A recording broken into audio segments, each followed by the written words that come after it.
France versus Spain খুব সহজেই তো ফাইনাল হতে পারত। অথচ তাদের সবসময় দেখা হয়ে যায় সেমিফাইনালে। ২০২৪ ইউরোর সেমিফাইনালে দেখা হয়েছিল, ২০২৫ নেশনস লিগের সেমিফাইনালে দেখা হয়েছিল, ২০২৬ বিশ্বকাপেরও সেমিফাইনালেই দেখা হচ্ছে এই দুই ফুটবলীয় পরাশক্তির। যেই ম্যাচটাতে স্পেনের তো আসলে জেতা উচিত, জেতার কথা, সহজেই জেতার কথা।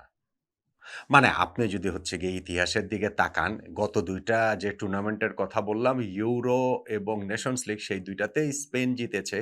যদি আপনি ফ্রান্স-স্পেন সর্বশেষ ১০ টা ম্যাচের হেড টু হেড দেখেন, সেইখানে স্পেন ৭ টা ম্যাচ জিতেছে, ১ টা ড্র হয়েছে, ফ্রান্স মাত্র ২ টা জিতেছে। ফলে স্পেনের তো সহজেই আজকে জিতে যাওয়ার কথা। ফাইনালে উঠে যাওয়ার কথা। ২০১০ সালে যেই বিশ্বকাপ তারা জিতেছিল, সেই বিশ্বকাপটা আরো একবার 2nd ওয়ার্ল্ড কাপ শিরোপা জয়ের লাস্ট ধাপটাতে স্পেনের পৌঁছে যাওয়ার কথা। কিন্তু প্রবলেম হচ্ছে এই ইতিহাস দিয়ে মাঠের ফুটবল হয় না। মাঠের ফুটবলে এইবারের বিশ্বকাপে ২ দলের যে খেলা তাতে যে খুব আলাদা করা যাচ্ছে দল দুটোকে তা না।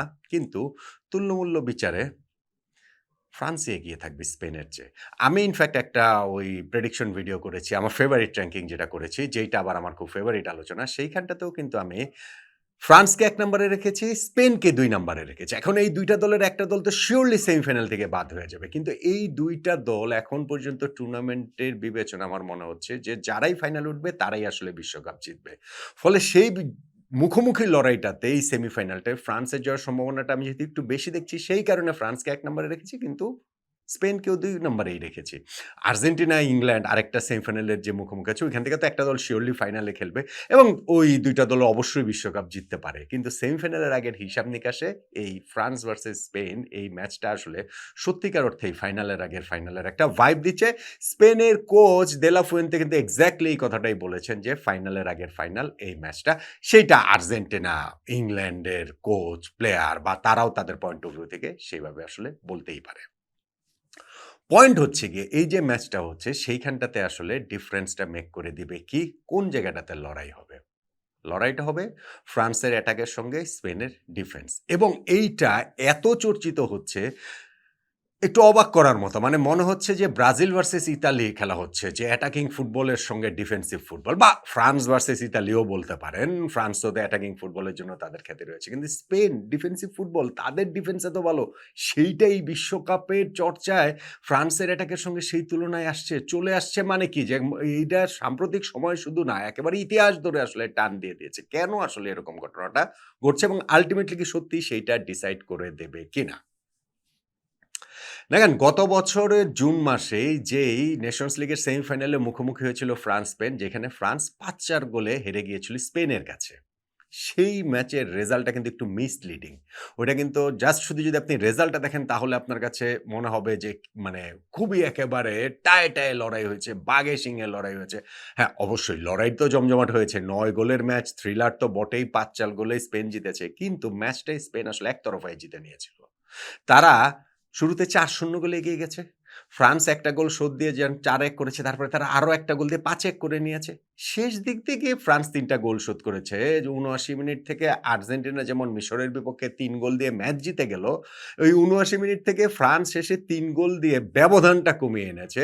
সেটা ৫-৪ এ নিয়ে গেছে। কিন্তু স্পেন ওই পুরো ম্যাচটাই ডমিনেট করেছে এবং লামিন ইয়ামাল ছিলেন ডেভাস্টেটিং, আনস্টপেবল। ফলে ওইটা একটু মিসলিডিং যে না ম্যাচটা যেরকম হয়েছে মনে হচ্ছে তা না। স্পেন ওই ম্যাচটা খুবই ডমিনেট করে খেলেছে। তার আগে ইউরোর সেমিফাইনালের ম্যাচটা অবশ্য ঐরকম একতরফা হয়নি যেইখানটাতে ২-১ গোলে স্পেন জিতেছিল। এখন এই ম্যাচটার ক্ষেত্রে অনেক গোল এই ম্যাচটাতে আছে সেটা আমরা বলছি ফ্রান্সের পয়েন্ট অফ ভিউ থেকে। ফ্রান্স এবারের বিশ্বকাপে তাদের যে অ্যাটাকিং ট্রায়ো যেটা আসলে কোয়ার্টেট হয়ে যায়, সেই ট্রায়ের মধ্যে কিলিয়ান এমবাপ্পে, উসমান ডেম্বেলে এবং মাইকেল ওলিসে রয়েছেন এবং কোয়ার্টেটে 4th জন এসে ওইখানে ডিজায়ার দুয়ে অথবা ব্রাডলি বারকোলা এড হন।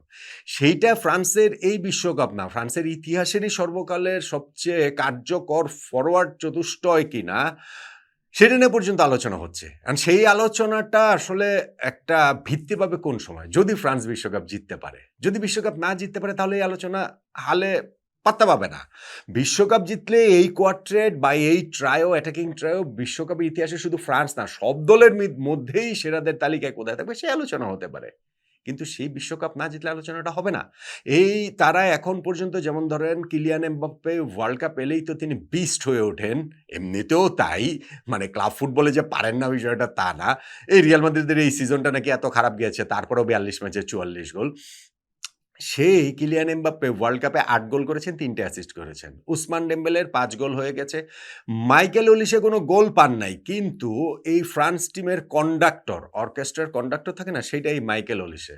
তিনি ৫ টা অ্যাসিস্ট করেছেন এবং সর্বকালের সর্বোচ্চ অ্যাসিস্ট যে পেলের ৬ টা ৭০ বিশ্বকাপে সেইটা থেকে এক ধাপ দূরে রয়েছেন। ৫ টা অ্যাসিস্ট ওয়ার্ল্ড কাপে সেই ১৯৯৬ সালে জার্মানির টমাস হ্যাসলারের পর ১ম কারো কাছ থেকে আমরা দেখতে পেলাম। ফলে তার সামনেও সুযোগ রয়েছে। মানে এই অ্যাসিস্টের রেকর্ডটা বলছি। এখন পর্যন্ত কোনো গোল পান নাই মাইকেল ওলিসে। সেটা একটা সারপ্রাইজিং ব্যাপার। কে জানে আজকের জন্যই আসলে জমিয়ে রেখেছেন কিনা। সঙ্গে ব্রাডলি বার্কোলা অথবা ডিজায়ার ডুয়ে যাকেই খেলান না কেন, কোচ দিদিয়ার দেশম তারা কিন্তু সেইটা হচ্ছে গিয়ে কোচকে ওই গোল বলেন, অ্যাসিস্ট বলেন, অ্যাটাকিং প্লে বলেন সব জায়গাটাতেই ওই স্বস্তির জায়গাটা এনে দিচ্ছেন। ফ্রান্স এই বিশ্বকাপে এখন পর্যন্ত যে ৬ টা ম্যাচ খেলেছে প্রতি ম্যাচে 7.8 টা শট তাদের অন টার্গেট। ৪৭ টা শট অন টার্গেট তাদের এই পুরো ওয়ার্ল্ড কাপে। অলমোস্ট প্রতি ম্যাচে ৮ টা করে শটস অন টার্গেট তাদের হচ্ছে। ফলে বুঝতে পারছেন যে তারা কিরকম অ্যাটাকিং থ্রেট ফ্রান্সের রয়েছে। অন দ্য আদার হ্যান্ড স্পেনের এই ৬ ম্যাচ মিলে তাদের শটস অন টার্গেট মাত্র ৭ টা। মানে তারা ফেস করেছে মাত্র ৭ টা, তারা রিসিভ করেছে মাত্র ৭ টা শটস অন টার্গেট এই ৬ ম্যাচ মিলে। এটা অ্যামেজিং একটা রেকর্ড। ১৯৬৬ সাল থেকে যে বিশ্বকাপের হিসাব নিকাশ রাখা শুরু হয়েছে, তারপর থেকে শুরু করে ওয়ার্ল্ড কাপের ৬ ম্যাচে কোন দলের শটস অন টার্গেট ফেস করা এত কম 1.17 পার ম্যাচ এটা আসলে হয় নাই। এটা হওয়ার কোনো কারণও নাই। স্পেন এই জায়গাটাতে একটা অ্যামেজিং জব করেছে। দেখেন স্পেনের সঙ্গে এই ঠিক ডিফেন্সিভ সলিডিটি এই ব্যাপারটা ওরকম যায় না। কিন্তু আপনি যদি মনে করে দেখেন যে ২০১০ সালে স্পেন যে বিশ্বকাপ জিতেছিল, সেই বিশ্বকাপে কিন্তু ৭ ম্যাচ খেলে স্পেন মাত্র ৮ গোল দিয়েছিল। তাও তারা বিশ্বকাপ কেন জিতেছিল? কারণ তারা মাত্র ২ গোল হজম করেছিল। ৭ ম্যাচে ৮ গোল দিয়েছিল, মাত্র ২ গোল হজম করেছিল। এখন যে তারা ৬ ম্যাচে মাত্র ১ টা গোল হজম করেছে, সেইটাও প্রথম ৫ ম্যাচ ক্লিন শিট রাখার পর কোয়ার্টার ফাইনালে এসে বেলজিয়ামের কাছে ফাইনালি গিয়ে উনাই সিমন বিট হয়েছেন।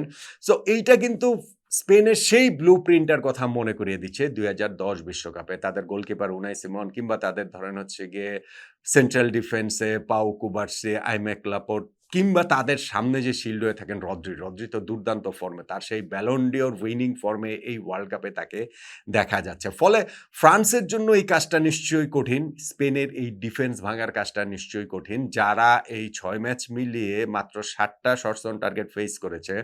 ফ্রান্স প্রতি ম্যাচে অলমোস্ট ৮ টা করে শটস অন টার্গেট হচ্ছে গিয়ে তারা হয়েছে। ফলে সব মিলে মানে ফ্রান্স ১ ম্যাচে যেটা করেছে স্পেন ৬ ম্যাচ মিলিয়ে সেইটা শটস অন টার্গেট ফেস করে নাই। ফলে ওই জায়গাটাতে আসলে নিঃসন্দেহে একটা এক্সাইটিং ব্যাপার হবে। ম্যাচটাও খুবই এক্সাইটিং হবে এবং ধরেন ফ্রান্সের অ্যাটাকের কথা যদি আমরা বলি তাহলে তাদের ডিফেন্সটাকে আবার একটু ইগনোর করা হয়। ফ্রান্সও কিন্তু মাত্র ২ টা গোলই হজম করেছে এই ওয়ার্ল্ড কাপে। ফ্রান্সকেও এই ওয়ার্ল্ড কাপে ধরেন নকআউট পর্বে আমার আরো বেশি যেটা করে চোখে লাগে সেটা হচ্ছে গিয়ে ফ্রান্সের যখন যেটা প্রয়োজন তারা তখন সেই খেলাটা খেলতে পারে। নকআউট পর্বের ১ম ম্যাচে সুইডেনের বিপক্ষে ৩-০ গোলের জয়ে তারা চোখ ধাঁধানো ফুটবল খেলেছে, তাদেরকে উড়িয়ে দিয়েছে। নেক্সট ম্যাচটা প্যারাগুয়ে আগলি ফুটবল খেললো। ফ্রান্সও তাদের ওই ডার্ক আর্টে আগলি সাইডটা বের করে আনলো। ওইভাবেই তারা ম্যাচটা জিতে গিয়েছে। মরক্কোর বিপক্ষে কোয়ার্টার ফাইনাল ম্যাচটাতে তারা কিলিয়ান এমবাপ্পের পেনাল্টি মিস করা সত্ত্বেও কোনো সময় মনে হয়নি যে ম্যাচের কন্ট্রোল তাদের কাছে নেই। মনে হচ্ছিল যে ইটস ম্যাটার অফ টাইম যে ঠিক আছে তারা গোল পেয়ে যাবে, তারা জিতে যাবে এবং এক্সাক্টলি শেষ পর্যন্ত গিয়ে সেটাই হয়েছে। ফলে স্পেনের বিপক্ষে এই ম্যাচটা আসলে শুরুতে গোল পড়ে। স্পেনও কিন্তু ১১ টা গোল করেছে। স্পেনে যে গোল কম করেছে তা না। কিন্তু স্পেনের ক্ষেত্রে ওইটা ফ্রান্সের মতো বলা যাবে না। কেননা ধরেন লাস্ট ২ টা ম্যাচেই তাদের উতরাতে হয়েছে পর্তুগাল এবং বেলজিয়ামের মতো এলিট ইউরোপিয়ান পাওয়ার হাউস ঠিক আছে। কিন্তু সেক্ষেত্রে মিকেল মোরেনো তিনি বেঞ্চ থেকে এসে গোল দিয়ে লাস্ট মোমেন্টে তাদেরকে ত্রাতা হয়ে উঠেছেন। ফলে স্পেনের কিন্তু আসলে ঐরকম জায়গাটা নাই। হ্যাঁ, এইখানে স্পেনের একটা যে সংকটের জায়গা সেটা হচ্ছে লামিন ইয়ামালকে এখনো লামিন ইয়ামালের মতো দেখা যাচ্ছে না। ঐরকম বিস্ফোরক শ্রেষ্ঠত্বে দেখা যাচ্ছে না। ওই যে তার পেস, ওই যে তার কাট করে ইনসাইডে ঢুকে পড়া, ওই যে তার ট্রিকারি, ওই যে ডিফেন্সকে নাচানো, ওই যে গোল করানো, ওই লামিন ইয়ামাল ইনজুরি ঝেড়ে ফেলে এখনো পুরোপুরি আমরা দেখতে পাইনি। কে জানে আজকের ম্যাচের জন্য হয়তো জমিয়ে রেখেছেন। কে জানে নিকো উইলিয়ামস অন্য সাইড থেকে নেই বলেই হয়তোবা তার ঠিক তাল, লয়, ছন্দটা ঠিক মিলছে না। নিকো উইলিয়ামস তাকে এখন খেলার মতো ফিট।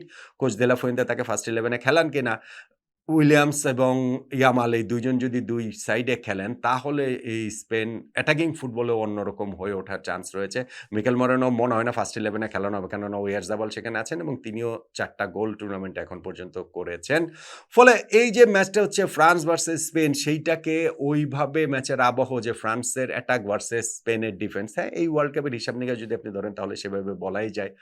আপনি যদি ধরেন যে এই সাম্প্রতিক সময়ের যে হিস্ট্রি গত ২ টা ম্যাচে ফ্রান্সের জয়, গত স্পেনের জয়, গত ১০ টা ম্যাচের মধ্যে ৭ টাতে স্পেনের জয়। তাতে ফ্রান্সকে আপনি হয়তোবা স্পেনকে আপনি হয়তোবা একটুখানি এগিয়ে রাখবেন। কিন্তু আমার কাছে আমি বারবার ফ্রান্স বলে ফেলছি। কারণ আমার কাছে মনে হচ্ছে যে এই টুর্নামেন্টের বিবেচনাতে আসলে ফ্রান্স স্পেনের চেয়ে আসলে এগিয়ে এবং সত্যিকার অর্থেই এটা ফাইনালের আগের ফাইনাল এবং আমার কাছে মনে হচ্ছে বা আমার যে প্রেডিকশন সেটা হচ্ছে স্পেন তুমুল লড়াই দিবে এবং সেইখানটাতে শেষ পর্যন্ত গিয়ে ফ্রান্স বিজয়ী হবে।